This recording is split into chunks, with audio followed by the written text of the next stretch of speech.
Hello everyone, চলে আসলাম একটি নতুন ভিডিও নিয়ে। দিনটা শুরু হয়েছিল সকালের বৃষ্টি দেখতে দেখতে। তারপরে ঝটপট বিছানাটা গুছিয়ে চলে গেলাম রাতের চুল খুলতে। আসলে আমার চুলে প্রচণ্ড জট পড়ে, ওই জন্য ভালো করে আঁচড়ে চুলটা ফার্স্টেই বেঁধে নিলাম। তারপরে চলে গেলাম ফ্রেশ হওয়ার জন্য। ফ্রেশ হয়ে তারপরে মা হাতে ধরিয়ে দিল কুলেখাড়ার রস। কুলেখাড়ার রস খেয়ে ঠেয়ে তারপরে মনটা বড্ড পরোটা পরোটা করছিল। তাই যেমন ইচ্ছে তেমন কর্ম, তাই চলে গেলাম পরোটা বানাতে। আসলে আমি না তেমন ভালো শেপ দিতে পারি না, তাই ডোন্ট মাইন্ড, ওকে। তো পরোটাটা ভেজে গরম গরম পরোটাটা দিয়ে আজকে ব্রেকফাস্টটা কমপ্লিট করলাম।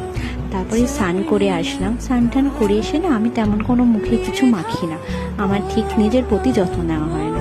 তো করার মধ্যে শুধু এইটুকুই করি, ঠোঁটে একটু ভেসলিন দিয়ে দিই, ব্যাস কমপ্লিট আমার। তারপরে চলে গেলাম লাঞ্চ করতে। লাঞ্চে ছিল আলু ভাজা, ডিম কষা আর ডাল। তো আজকে এই পর্যন্তই, টাটা।